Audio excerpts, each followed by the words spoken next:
You're watching News Made Easy. I'm Anindya Chakravarti. Today I'm going to talk about our hypocrisy when it comes to Ukraine. How we say that Vladimir Putin is an aggressor, an invader, and rightfully so. We talk about how the Ukrainian people are so brave. They're fighting an invading army. We have sympathy for the people dying there, their homes being bombed, they're being forced to leave their homes. But let's think about what feelings we had when the US invaded Afghanistan right after 9/11. So we can say that, okay, the Western armies, they went into Afghanistan in retaliation for what had happened in 9/11. Remember, at that time, there was no evidence that Afghanistan was behind it, or even no concrete evidence that Osama bin Laden, who was hiding in Afghanistan, was behind the 9/11 attacks. And later on, we did not question when the US and other forces invaded Iraq, apparently to get hold of weapons of mass destruction, which supposedly Saddam Hussein had.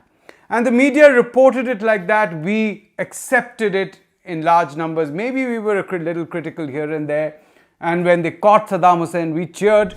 We say that, all right, the reason why Iraq had to be attacked was because it was an issue of national security threat, not only for the US but for the entire West, because if it had weapons of mass destruction, WMDs, then it's an issue of security. So the US had a right to do that. But does Vladimir Putin have exactly the same excuse of national security? Can he say that if Ukraine went along the way it was going, joined NATO, then he had a problem because NATO's nuclear arms were going to sit right next to his border, and he didn't want that to happen, and it was a national security issue, just as the US had in Iraq. Now talking about Iran, right?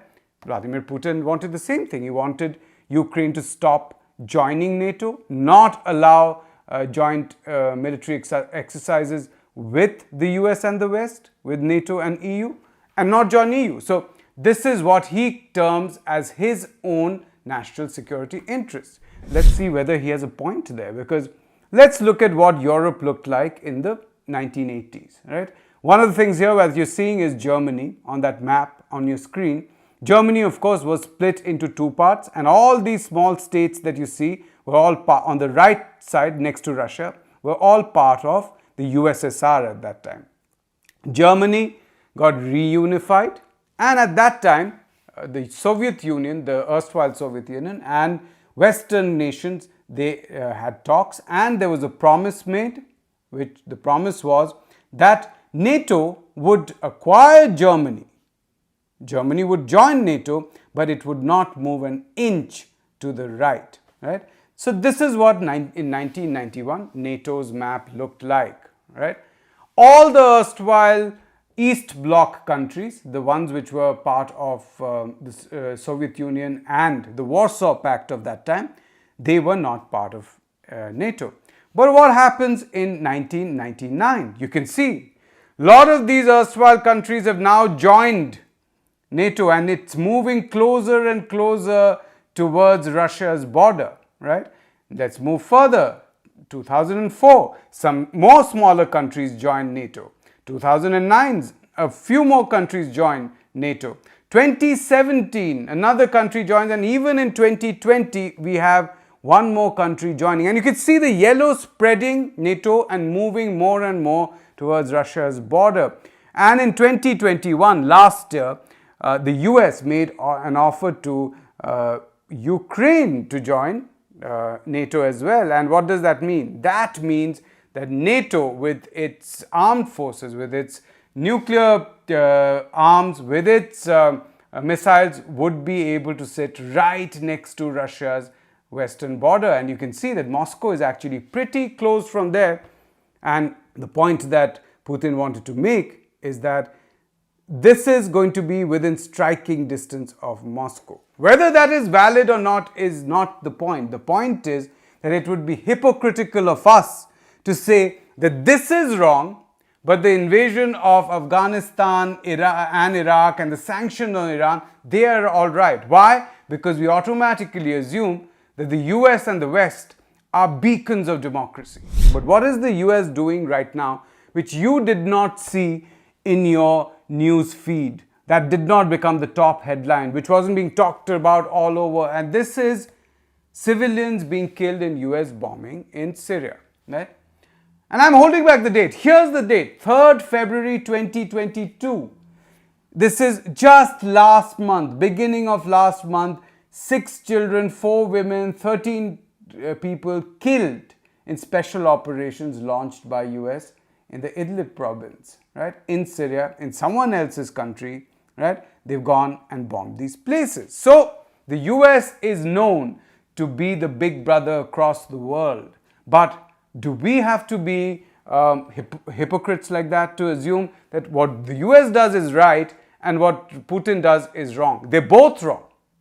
They're both wrong. But another thing that I want you to see, Israel, our big friend, and we all hold Israelis as our big heroes now, right? What does Israel do in the Palestinian regions, in the Gaza Strip? Here is a list of the number of children killed, Palestinian children killed in Israeli attacks between 1987 and 2022, right? And the source is Bethlehem. This is not an Arab source. This is not something which is critical of Israel. This is a source within Israel. This is run by a Jewish group which wants to end the war. And this is the number of children killed. 2,464 children killed. This is the record by Bethlehem. If you look at Palestinian records, this would be 4 or 5 times higher. Do you see anyone talk about that? Do you talk about that? Is it on your WhatsApp message group? If it's not, and it's happening every single day, and this is just killed, children maimed, injured, that's a very, very high number as well. And I'm only talking about children here. The adults, it's endless. The number of fruit trees cut down, the way in which it has been turned completely barren, the Gaza area, right? Do a little bit of research on Google. Go to YouTube. You'll find a lot of documentaries which don't make the headlines right there for you to watch. And the Western media, and unfortunately our mainstream media, will never tell you these things. And I'm just going to give you an example of how Time magazine reports these wars. When Time magazine reports it, here is Serbia, right? And what it says, bringing the Serbs to heel. And that is Time magazine's, a massive bombing attack opens the door to peace. A massive bombing attack opens the door to peace. That's what Time magazine says. And look at the spin there. A bombing attack is peaceful. And again in Iraq, right? Saddam Hussein, overthrown by the American army, invading army, illegally. He's a sovereign leader of a sovereign nation, supposedly with WMDs. Time, we got him.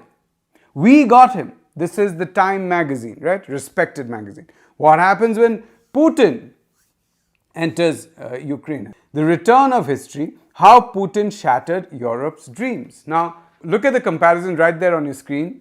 Bringing the Serbs to heel, massive bombing campaign, bombing attack opens the door to peace, and on your right is the return to history. A return to history is in some ways an allusion to what happened when Hitler started taking over countries nearby. So this is how it's being reported. Now, the interesting thing is that one of the things that the Western media tries to keep quiet about is the way in which Ukraine itself is actually heavily dominated by extreme nationalists and by neo-Nazis. And you can see this, which came out right there in one of the interviews being done on the BBC.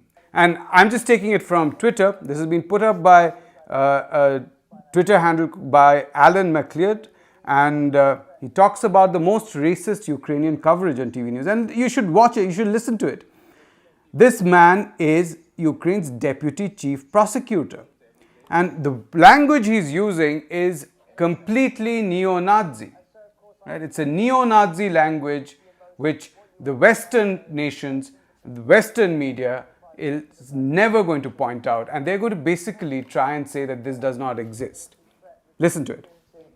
I'm sorry, it's very emotional for me because I see European people with blue eyes and blonde hair being killed, children being killed every day with Putin's missiles.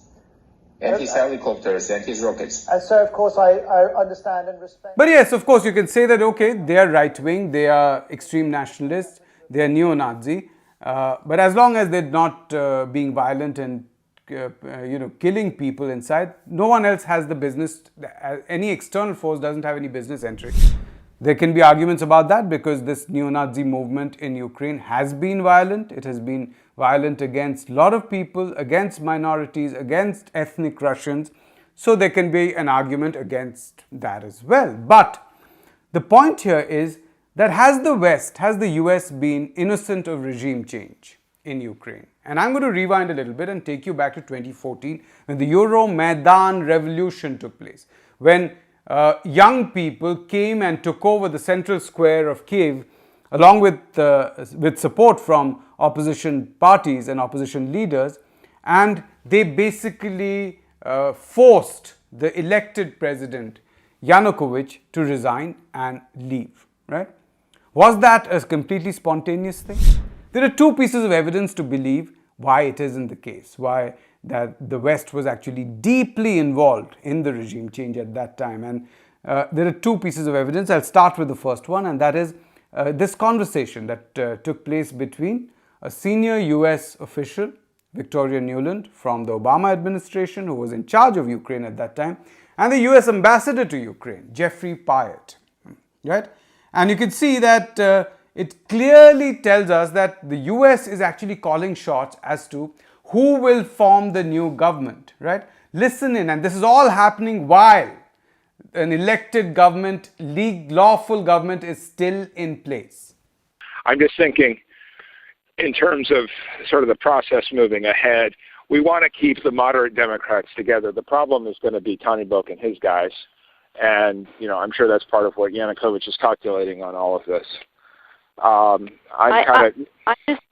I think Yats is the guy who's got the economic experience, the governing experience. He's the guy, what he needs is Klitsch and Tony Book on the outside. He needs to be talking to them 4 times a week, I just think Klitsch going in, he's going to be at that level working for Yatsenyuk. It's just not going to work. Yeah, no, I think that's right. Okay, good. Well, do you want us to try to set up a call with him as the next step? All right, you heard that. Yats is the guy Nuland is allegedly saying there in that tape. And Yats, or Arseny Yatsenyuk, was the guy for the US because he was made prime minister after Yanukovych was ousted, right? And this is, as I said, while Yanukovych was still in power. Before that, there are Western reports, a lot of reports at that time, which believe that the police had used snipers to basically shoot down protesters. But later on, it turned out that the snipers actually killed both sides.